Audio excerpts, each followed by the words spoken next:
పచ్చి నిజాలు చెప్పే భారత్ ఎన్బి టీవీకి స్వాగతం. నేను జేకే బిఎన్బి టీవీ.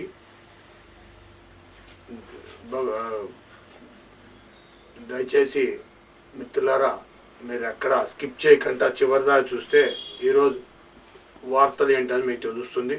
10 మందికి షేర్ చేయండి, వాళ్ళని కూడా సబ్స్క్రైబ్ చేసుకోమండి. మీరు కూడా సబ్స్క్రైబ్ చేసుకోండి, బెల్ ఐకాన్ నొక్కండి. ముఖ్యాంశాలు: మాస్క్ లేకుండా బయటికి రావద్దు. మీ ప్రాణాలను మీరు కాపాడుకోవాలంటే మీ అరిచేతిలో ఉంది, మీరు మాస్క్ పెట్టుకొని బయటికి రావాలి. భారతదేశానికి 3 భాగాల్లో వాటర్, ఒక భాగంలో హిమాలయాలు సరిహద్దుగా ఉన్నాయి. ఈ విషయం మనందరికీ తెలుసు, ప్రతి పిల్లవాడికి కూడా తెలుసు ఈ విషయాన్ని. ఎందుకంటే స్కూళ్ళల్లో ప్రతి టెక్స్ట్ బుక్లోనూ రాసి ఉంటుంది. ముఖ్యంగా సోషల్ ఇలాంటి వాటి సబ్జెక్టుల్లో ప్రతి ఒక్కరికి కూడా ఈ విషయాన్ని బాగా తెలిసిన విషయం. అయితే మరి భూమి అంతా ఎక్కడుంది?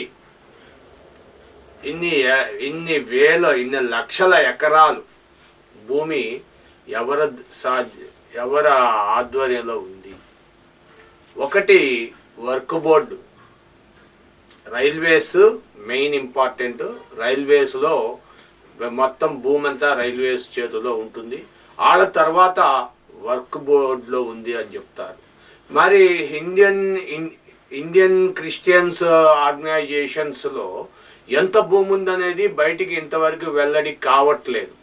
వర్క్ బోర్డు వాళ్ళకి ఒక కమిటీ ఉంది కాబట్టి వాళ్ళకు బయటకు వస్తుంది, ఇన్ని లక్షల ఎకరాలు ఉన్నాయి, అది ఇదని చెప్పి వస్తుంది. కానీ ఇప్పుడు ఒక అజ్ఞాత వ్యక్తి ఈ తిరుమల తిరుపతి దేవస్థానం వారి ట్రెజరీ గురించి బయట పెట్టారు. మరి ఇది ఎంతవరకు నిజమో తెలీదు. స్వామివారికి సుమారు 11,225 కేజీలు బంగారం ఉంది స్వామి దగ్గర అని తిరుపతి బాలాజీ స్వామి దగ్గర ట్రస్ట్ బ్యాంకులో 11,225 కేజీలు బంగారం ఉందంట. 9,071 కేజీలు వెండి ఉందంట. సుమారుగా 76 దేశాల్లో స్వామివారికి సంబంధించిన దేవస్థానాలు కానీ ట్రస్టులు కానీ వగైరా దేవాలయాలు కానీ ఉన్నాయని చెప్తున్నారు. ఆయన నిల్వలు దరిదాపుగా 3 లక్షల కోట్ల రూపాయలు నిల్వ ఉన్నది. క్యాష్ ఆన్ హ్యాండ్ అంటారు కదా, క్యాష్ ఆన్ హ్యాండ్ 3 లక్షల కోట్లు అంట. ఇకపోతే సంవత్సరానికి 1,400 కోట్లు స్వామివారికి ఆదాయం అంట. ట్రస్టులు వల్ల 6,000 ట్రస్టులు ఉన్నాయంట స్వామివారికి. లడ్డూలకి గురించి సంవత్సరానికి 500 కోట్ల ఆదాయం అంట. మరి ఇదంతా బాగానే ఉంది. అసలు లెక్కలు ఎంతవరకు అనేది వైట్ పేజీ శ్వేతపత్రం రిలీజ్ చేయట్లేదు. మరి ఇదంతా చెప్పారు, అక్కడ ఎన్ని వేల మంది ఉద్యోగులు ఉన్నారు, ఎంతమంది భక్తులు ఉన్నారు, ఎవరు చెప్పట్లా. దరిదాపుగా 40 నుండి 50 వేల వరకు ఉద్యోగస్తులు ఉన్నారంట స్వామివారి సేవల్లో ఉన్నవాళ్ళు. సేవలో కాదు, జీతాలు తీసుకొని పనిచేసే వాళ్ళు 40 నుండి 50 వేల వరకు ఉన్నారంటున్నారు. టీటీడీ బోర్డులో ఉన్న దేవాలయాలు కానీ వగైరా అక్కడెక్కడ ఇవన్నీ ఉన్నాయి కదా, అవన్నీ కలిపి అక్కడ మొత్తం ఎంప్లాయీస్ వచ్చేటప్పటికి 40,000 నుండి 50,000 దాకా ఉన్నారంటున్నారు.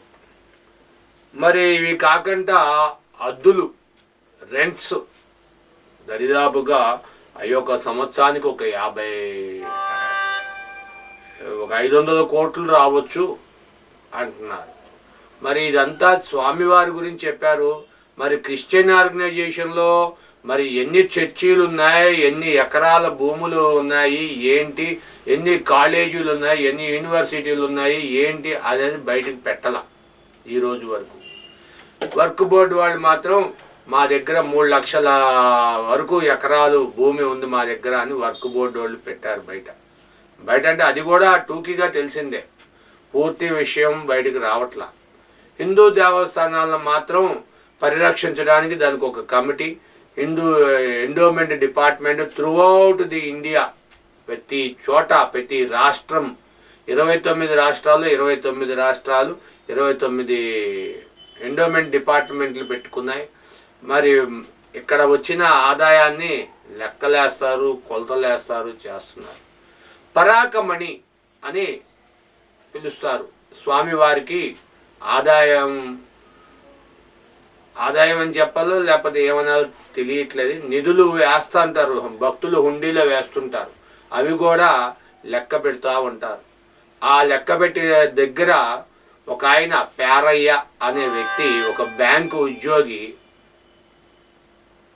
100 గ్రాములు గోల్డ్ బిళ్ళని, బిస్కెట్ని తీసుకెళ్ళి చెత్త తరలిస్తున్నారు. అవి ఇక్కడ వ్యర్థాలు ఉంటాయి కదా, వేస్ట్ కాగితాలు, చెత్త చెదారు, అవన్నీ డస్ట్బిన్లో వేస్తున్నారు. వేసి అవి తీసుకెళ్ళి బయట పడేసేటానికి ఏర్పాటు చేస్తున్నారు. ఆ ఏర్పాటు చేసే దాంట్లో ఈయన పెట్టాడు బంగారం బిస్కెట్ 100 గ్రాములు. దాన్ని విజిలెన్స్ డిపార్ట్మెంటు గుర్తించి ఆయన్ని అరెస్ట్ చేసి తిరుపతి 1 టౌన్లో సబ్మిట్ చేశారు. ఆ బంగారాన్ని స్వాధీనం చేసుకొని 100 గ్రాముల బంగారం బిస్కెట్ని ఇచ్చేశారు. అఫీషియల్గా దోచుకుంటే కనబడుతున్నారు. ఈయన ఏదో కక్కుర్తిగా దొంగతనం చేశాడో, లేకపోతే అత్యాశతో చేశాడో, అవసరాలకు చేశాడో నిమిత్తంగా ఏదన్నా కానీ ఈయన దొంగగా కనబడ్డాడు. దోచుకున్న దోపిడిని వెనక నుండి దొడ్డిదారిన ఏనుగులు వెళ్ళిపోతుంటే ముందు నుండి సూది మనపోనివరాన్ని అనే సామెత కింద ముందు నుండి వెళ్ళిపోయాయి పట్టుకుంటున్నారు. దొరికితే దొంగ, దొరకకపోతే దొర అన్న తరహాలో టీటీడీ దేవస్థానం బోర్డు వ్యవహారం ఉంది. కాబట్టి ఇక నుండి అయినా సరి అయిన పద్ధతిలో, సరి అయిన క్రమశిక్షణలో సెక్యూరిటీ సిస్టమ్స్ని, కెమెరాలు వగైరా ఇంతమంది స్టాఫ్ ఉండి కూడా అక్కడ స్వామివారి నిధిని జాగ్రత్త పరచలేకపోతున్నారంటే నోటి మీద వేలేసుకోవాల్సిన పరిస్థితి. సిగ్గుచేటు. ఏదైనా కానీ మీ విలువైన అభిప్రాయాలు కామెంట్ రూపంలో తెలియచేయండి, షేర్ చేయండి, లైక్ చేయండి, సబ్స్క్రైబ్ చేసుకోండి. Thank you for watching.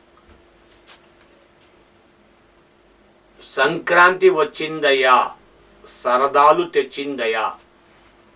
Sankranti వచ్చిందంటే సరదాలకు నెలవు.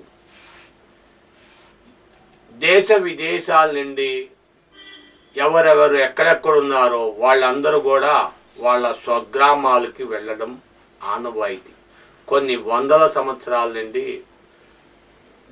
మన ఫ్రీడమ్ ఫైటర్స్ కూడా సంక్రాంతి సమయంలో ఇళ్లలో తమ తాతలు తండ్రులు పురాతనమైన వాళ్ళకి బట్టలు సమర్పించి, దేవుడికి బట్టలు పెట్టి, నైవేద్యం పెట్టి, భోజనం పెట్టి, స్వామి అని రకరకాలుగా అవన్నీ చేసి వెళ్తుంటారు. అది ముఖ్యంగా ఆంధ్రాలో మాత్రం దీనికి చాలా ప్రసిద్ధి, చాలా ప్రత్యేకతగా, చాలా పవిత్రంగా చూస్తారు. ఇకపోతే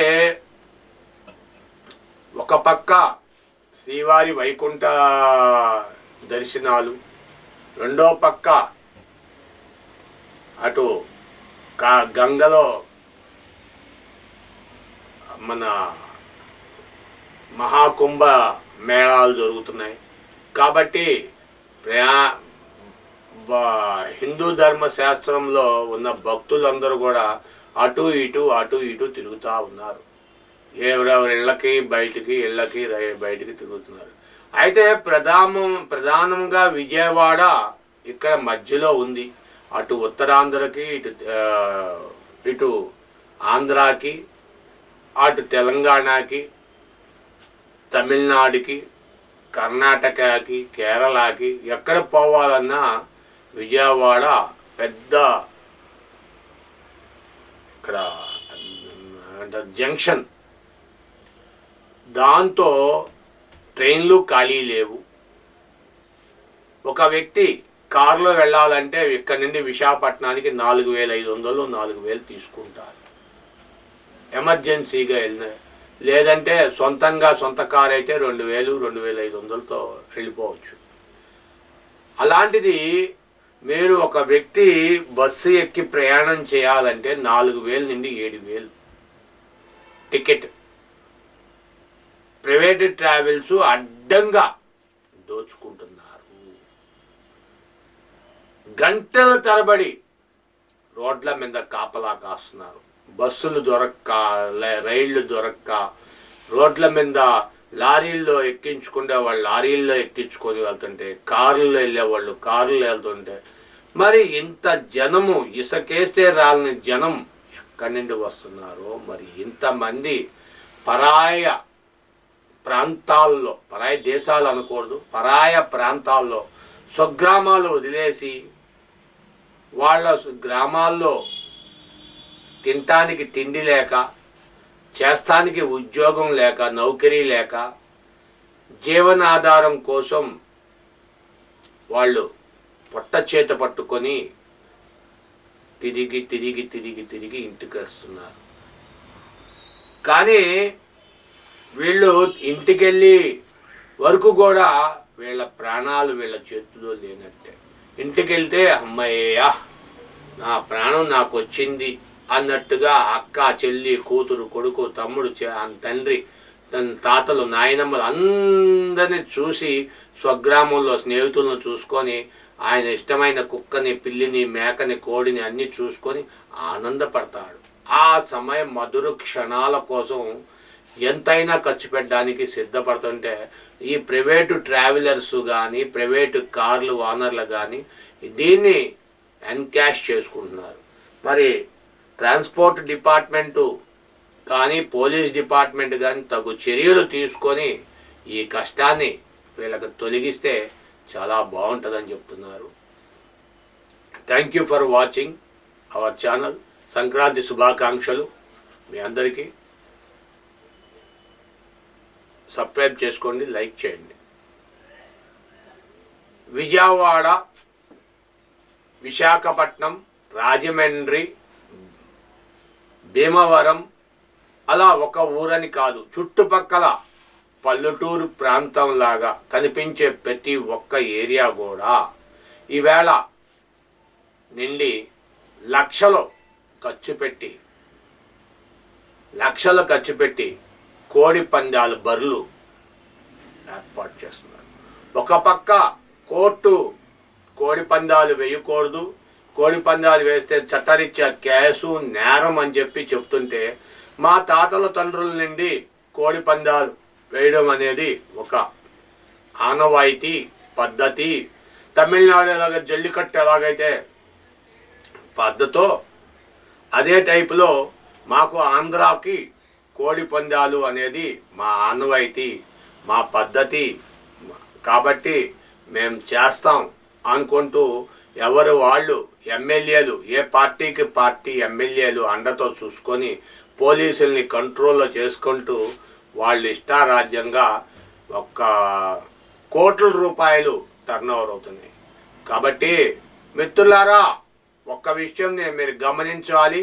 ఈవేళ పెద్ద నోట్ అంటే 2,000 రూపాయల నోటుని తొలగించేసింది. కాబట్టి పెద్ద నోట్ అంటే 500 రూపాయల నోటు. 500 రూపాయల నోట్లు దొంగ నోట్లు చలామణి అవుతున్నాయి. దొంగ నోట్లు తీసుకొని బలైపోవద్దు. అంతేకాకుండా 200 రూపాయల నోట్లు కూడా దొంగ నోట్లు వచ్చినాయి, 100 రూపాయల నోట్లు కూడా దొంగ నోట్లు వచ్చినాయి. దొంగ నోట్లను పసిగట్టి దొంగల బారిన పడకండి. మీ భార్యలు, పిల్లలు బంగారాన్ని కొదవు పెట్టి అమ్ముకొని, తెగనమ్ముకొని, మిమ్మల్ని మీరు అమ్ముకొని మీరు పందాల్లో పెడితే మీరు ఇబ్బంది పడతారు. కాబట్టి దొంగ నోట్లు జాగ్రత్త, దొంగ నోట్లు ఉన్నాయి జాగ్రత్త.